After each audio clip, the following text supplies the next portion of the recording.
आज मैं इस वीडियो में जुगाड़ के बारे में बोलना चाहूँगा। और जुगाड़ और बहुत सारी रिलेटेड चीज़ें और कुछ इम्पोर्टेंट चीज़ें बोलना चाहूँगा। पहली बात ये कि जो हमारा अटेंशन स्पैन है और जो हमारा सोचने की क्षमता है, जो हमारे ब्रेन का जो सिस्टम है, वो प्रायोरिटाइज करने में अच्छा है, ठीक है, मगर वो हमेशा रिलेटिवली प्रायोरिटाइज करता है। तो जैसे कि कोई आपका ब्रेन उसे हमेशा कुछ न कुछ करते रहने को मांगता है और वो हमेशा जो भी आप प्रॉब्लम देंगे उसमें बिजी हो जाएगा। जो भी उसे सबसे डिफ़िकल्ट प्रॉब्लम लगेगा उसमें बिजी हो जाएगा। अभी सोचने वाली चीज़ ये है कि वो जो डिफ़िकल्ट प्रॉब्लम जिसमें आपका ब्रेन बिजी हो रहा है, वो आप माइंडफुली चूज कर रहे हैं या फिर आप धारा में बहते चले जा रहे हैं और जो आपका जो बेस इंस्टिंक्ट्स है वो आपके लिए सेलेक्ट कर रहा है कि आप अपना अटेंशन स्पैन किस चीज़ के ऊपर लगा रहे हैं। और आप चाहे बहुत बड़ा प्रॉब्लम सॉल्व कर रहे हो या फिर आप कोई न्यूसेंस सॉल्व कर रहे हो, दोनों ही केसेस में आपकी जो एनर्जी जा रही है, आपका जो फोकस जा रहा है वो जा रहा है। एक एग्जांपल दूंगा कि अगर आपके पास कैलकुलेटर है तो कैलकुलेटर से आप मतलब आप 1,00,000 गुना 1,00,000 कीजिए या फिर एक के ऊपर 1.50 गुना 1.50 कीजिए। एक में आपने 1 गुना 1 किया, एक में आपने लाख गुना लाख किया, लेकिन कैलकुलेटर दोनों में ही बिजी है और वो बस बैटरी कितना जा रहा है वो देखता है और आपके नंबर का आउटपुट क्या है उससे उसको कोई फर्क नहीं पड़ता है। सेम चीज मान लीजिए कि आप कंप्यूटर में कोई कैलकुलेशन कर रहे हैं और उसमें चलिए आपने 2 कैलकुलेशंस किया, उसमें आपने 1,000 प्लस 2,000 रुपए किए और एक में आपने 1,000 सोने के बिस्किट प्लस 2,000 सोने के बिस्किट किए। अब कंप्यूटर के लिए ये 1,000 प्लस 2,000 ही है, आप चाहे रुपया करें या फिर उतना किलो सोना करें। तो वैसा ही हमारा दिमाग भी है कि आप एफर्ट आपका उतना ही जाएगा, आप चाहे भारी काम करें, इम्पोर्टेंट काम करें या अनइम्पोर्टेंट न्यूसेंस में एंगेज हो जाएं। तो आपको वो फिक्स करना है कि किस चीज़ का वैल्यू है और किस चीज़ से मुझे आउटपुट मिलेगा। मान लीजिए कि जैसे कि एक बहुत ही बेकार सा एग्जांपल देता हूं मैं कि क्या एग्जांपल दूं, जैसे कि मान लिया आपके पास एक घोड़ा है। अब घोड़े को कोई मतलब नहीं है कि घोड़े के ऊपर आप एक राजा को बैठाएं या एक भिखारी को बैठाएं, घोड़े को कोई फर्क नहीं पड़ता है, घोड़े को ताकत उतना ही लगाना है। अभी आपको अकल नहीं है तो सड़क पर जो सामने दिखा भिखारी उसको घोड़े पर बैठाए घुमाए फिराए वो खुश हो गया। और फिर आपको अकल है तो आप उस पर कोई राजा या प्रधानमंत्री को बैठा के घुमाए फिराए, आपको उसका 1,000 रुपया मिल गया, 10,000 रुपया मिल गया। तो ये जो अकल है वो हमारा माइंडफुलनेस है कि हमारा जो ब्रेन है उसको मतलब हमने कितना क्रिटिकल थिंकिंग किया है, हमने कितना चीज़ों को समझा है, कितना हम उसको ऑब्जेक्टिवली समझ पा रहे हैं और उसके हिसाब से हम डिसाइड कर पा रहे हैं। नहीं तो जो हमारा ब्रेन घोड़े की तरह इधर उधर झूमता रहेगा, वो एनर्जी खर्चा ही कर डालेगा, जितना उसको खाना है वो खाएगा ही घोड़ा। तो उस तरह का चीज़ है। दूसरी बात इसी से आता हूँ, मैंने टॉपिक शुरू किया जुगाड़ के ऊपर। जैसे बहुत बार मैं भारत में जब काम करता था मुंबई में, तो बहुत सारे एक वहाँ पे सीनियर, मैं इंडियन रजिस्टर ऑफ शिपिंग में था, वहाँ पर एक सीनियर सर्वेयर थे, इंडियन नेवी से आए थे। तो वो बोलते थे कि हमारा यूएसपी जो है वो जुगाड़ है। और वो बहुत प्राउड थे कि जुगाड़ से तो हम सब कुछ कर सकते हैं। उन्हें लगता था कि इंडियन शिपिंग इंडस्ट्री, हम तो बस बहुत आगे हैं, हम तो बस हमारे पास जुगाड़ है, दुनिया के पास नहीं है। लेकिन जुगाड़ में जैसे चीज क्या है ना, कि आप जो भी काम करेंगे ना, आप उसमें बहुत अच्छे हो जाएंगे। तो आप जैसे कि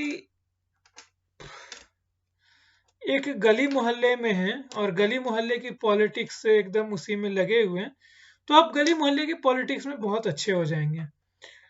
आप चलिए आप पंक्चर बना रहे हैं, तो आप पंक्चर बनाते बनाते आप पंक्चर बनाने में बहुत अच्छे हो जाएंगे। तो वैसे ही इंडियन शिपिंग इंडस्ट्री भी वैसा ही था कि वहाँ पे जो भी शिपयार्ड है, मतलब और जो भी लोग काम करते हैं, तो उनके पास टेक्नोलॉजी नहीं है, कुछ भी नहीं है, स्किल नहीं है, तो वो बस जुगाड़ में बोलते हैं कि हम महारथी हैं, जुगाड़ में हैं।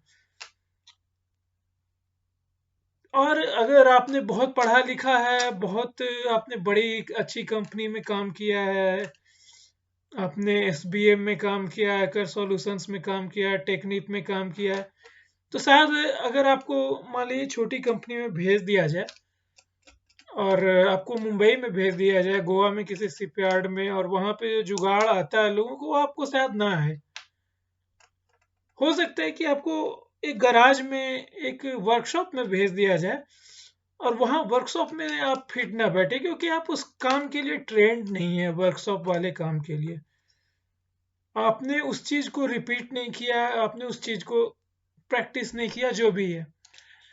लेकिन आपके जो वैल्यू है वो कहाँ है, वो आपको देखना पड़ेगा। आप क्या कर सकते हैं वो आपको देखना पड़ेगा। जैसे एक एक और उदाहरण दूंगा। जब मैं कॉलेज में था, बैचलर में, जादवपुर यूनिवर्सिटी में, तो मेरा रूममेट था। वो कहता था कि तुम गरीब आदमी को जानते नहीं हो, तुम मजदूर को जानते नहीं हो। अगर गांव में मजदूर जो होता है वो चरा देता है, क्योंकि वो मेरा दोस्त था, वो खेती खेती करवाते थे उसके पापा। वो खुद भी गांव जाता था, तो खेती वेती करवाता था, खुद भी काटता वाटता था, काम वाम करता था, मुझे बताता रहता था। तो उसका कहना था कि एक जो मजदूर भी है वो भी बहुत चालू होता है, धूर्त होता है, और उसके पास दुनिया भर का जुगाड़ होता है। और एक मेरा दोस्त था, मनीष कुमार चौबे, बहुत अच्छा दोस्त है। और वो कहता था कि गांव में जो लोग होते हैं ना, पीटर वीटर चलाते हैं और पंप वगैरह उसका रिपेयर करते हैं, तो बोलता था कि वो लोग एक परफेक्ट मरीन इंजीनियर हैं और उस स्किल से जहाज चलाया जा सकता है। और वो मेरा दोस्त अभी तक उसी स्किल पर जमा हुआ है, उससे ज्यादा वो सोच नहीं पाता है। और मतलब उसे लगता है कि बस यही है। वैसे बहुत सारे दोस्त हैं मेरे। तो क्या है ना कि वो चीज है। अभी जिसने बुर्ज खलीफा बिल्डिंग डिजाइन किया होगा, बनाया होगा, तो अगर उसको बुर्ज खलीफा में जाके मजदूर का काम करने बोला जाए ना, वो प्लास्टर वगैरह जो भी हुआ होगा, उसमें जो भी इंटीरियर का काम हुआ होगा, वो बोला जाए कि वो जाके करे, तो वो अच्छा नहीं कर पाएगा। और जो लोग वहां पे इंटीरियर का काम कर रहे हैं, डेकोरेशन का, वो शायद अधिकतर उनसे अच्छा करेंगे। उसको 10 साल लगेगा उनके जैसा अच्छा होने में। जो लोग, मान लो कोई मजदूर है, 20 साल से वो इंटीरियर का काम कर रहा है, और जो जिसने बुर्ज खलीफा का मेन इंजीनियरिंग कॉन्सेप्ट सब कुछ डेवलप किया, इसका मतलब वो नहीं, ये नहीं है कि वो जो इंटीरियर कर रहा है उसके जैसा अच्छा हो जाएगा तुरंत से। तो ऐसे ही हर चीज में होता है। और हमारा अटेंशन स्पैन लिमिटेड है, तो आपको ये चूज करना है कि आपको क्या में अच्छा होना है। आप हर चीज में फोकस, हर चीज में अच्छा नहीं हो पाएंगे, बहुत सारी चीजें रह ही जाएंगी।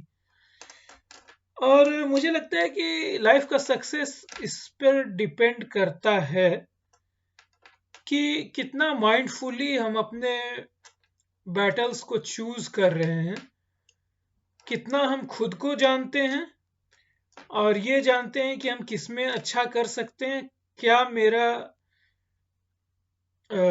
मेरा क्या जो है कि अ, जो मेरा इनर सिस्टम किस चीज को सपोर्ट करता है और मेरे क्या स्किल्स हैं और क्या मेरी लर्निंग कैपेसिटी है, कहाँ मैं अच्छा कर सकता हूँ।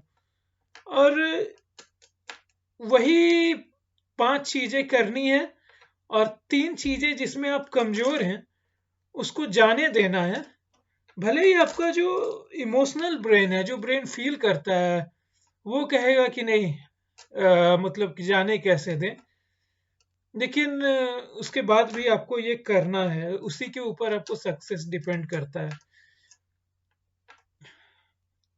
आप हर लड़ाई नहीं जीत सकते, आपको अपने लिए सही लड़ाइयाँ चुननी है, जीतना है, आपको खुद को समझना है, अपने दिमाग को मैनेज करना है, वो चीज है।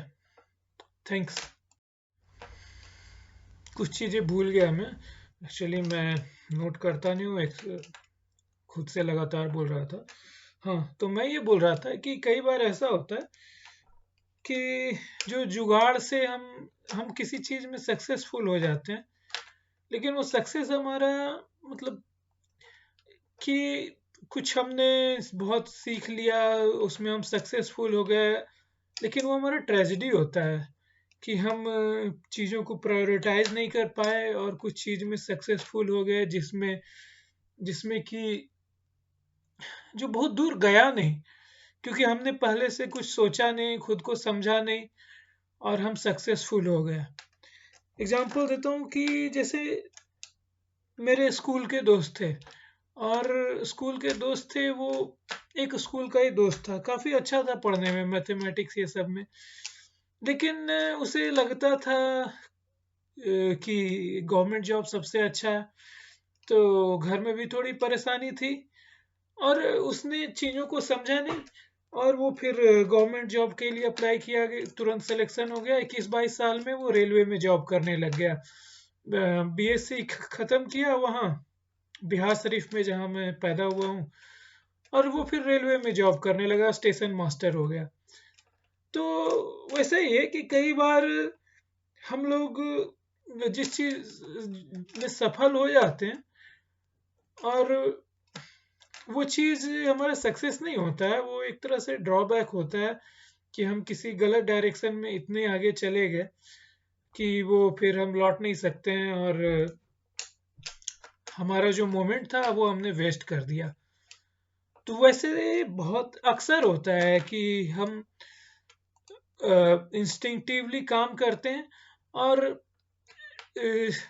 हम चीज़ों को प्रायोरिटाइज नहीं कर पाते हैं, और सक्सेसफुल हो भी जाते हैं तो भी वो किसी काम का नहीं है, मतलब उतना अच्छा नहीं है। दूसरा चीज़ मैं ये बोलना चाहूँगा कि हाँ, पहले चीज़ पर ही कि हमें ऐसे सक्सेस से हमेशा इसके बारे में अलर्ट रहना चाहिए, और हमें जितना ज़्यादा हो सके अपने दिमाग से इमोशनल जो है उससे बाहर निकल के रेशनली चीज़ों को एनालाइज करना चाहिए, और उसके बाद क्या करना है उसके लिए प्रिपेयर करना चाहिए। दूसरा ये बोलना चाहूँगा कि एक डैनियल कानीमैन का वीडियो है यूट्यूब में, और अब उनकी बुक्स भी बहुत सारी हैं, उन्होंने बहुत बार बहुत कुछ बोला है।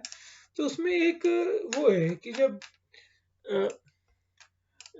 Riddle of memory versus experience, तो उसमें कहते हैं कि जो एक्सपीरियंस जो है वो कितना क्या बोलते हैं कि नॉन लीनियर जैसा है, कि आपका जो एक्सपीरियंस है, आपने कुछ मान लीजिए कि आपकी सर्जरी हुई और एक सर्जरी में आपको पीक पेन पे लाके छोड़ दिया, फिर किसी दूसरे की भी सर्जरी हुई और उसकी सर्जरी में उसको पीक पेन पे लाया, और उसके बाद भी धीरे धीरे रिड्यूस किया, और काफी लंबे समय तक उसकी सफरिंग रही, लेकिन उसकी सफरिंग ईज हो गई इन द एंड में। तो जो पहला है जिसने कम सफर किया, उसकी जो मेमोरी है, वो उसका जो अंडरस्टैंडिंग है जो पास्ट इवेंट का वो ऐसा फील करता है कि उसने ज्यादा सफर किया, जबकि रियलिटी में ऐसा होता है कि जिसने जिसका पीक पर आया फिर धीरे धीरे ईज हुआ, उसने ज्यादा सफर किया है एज ए एक्सपीरियंस। तो जो हमारा जो ब्रेन का जो वर्किंग है वो बहुत ही मतलब इरेशनल है वेरी ऑफन। जो हमारी अंडरस्टैंडिंग होती है वो वैसी चीजें होती नहीं है। और तो वो चीजों को रिलेटिवली एनालाइज करता है हमेशा।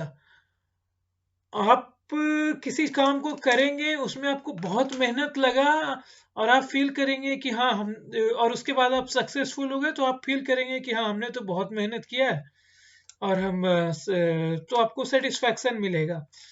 लेकिन असल में आपने कुछ बेवकूफ़ी की, उसकी वजह से वो सब कुछ आपको करना पड़ा, आपको पता भी नहीं चलेगा। ऐसा कई बार होता है मुझसे, हर दिन होता है ऐसा, और पूरे जीवन में ऐसा करता आया हूँ।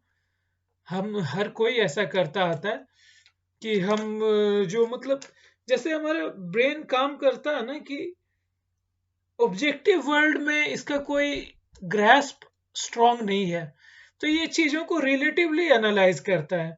आपको जैसे गांधी जी ने बोला करते थे, गांधी जी ने कभी बोला था, बोला नहीं करते थे, कि कोई बहुत दुखी था कि मेरे पास पहनने को जूते नहीं है। तो फिर गांधी जी फिर और आगे गए तो गांधी जी ने देखा कि किसी के पास तो एक था जिसका पास पैर ही नहीं, अपाहिज है बेचारा। तो जो आदमी अपाहिज है, अगर उसके पास पैर होता तो बड़ा सुखी रहता। और जो आदमी जिसके पास पैर है तो वो इसलिए दुखी है कि उसके पास जूता नहीं है। तो सही क्या है गलत क्या है? अगर जिसके पास जूता नहीं है ना, उसका पैर कट जाए, ट्रेन एक्सीडेंट या जो भी आप सोच लीजिए, तो उसको ऐसा लगेगा कि हाँ वो समय बहुत अच्छा था, मेरे पास पैर था। तो यही चीज है कि जो हमारा ब्रेन है ना, वो एकदम इंगेज हो जाता है इरेशनल तरीके से। जो चीजें जो सामने दिखती है वो लगता है कि नहीं यही सच्चाई है, यही सब कुछ है, जबकि ऐसा होता नहीं है। तो एक पीछे हट के रेशनली एनालाइज करना जरूरी है। नहीं तो आप जो चक्र में फंसे रहते हैं, हम में से अधिकतर लोग 99%, पता नहीं परसेंटेज लगाना सही नहीं होगा, कि पूरे जीवन भर इस चक्र में मतलब फंसे ही रहते हैं। खैर।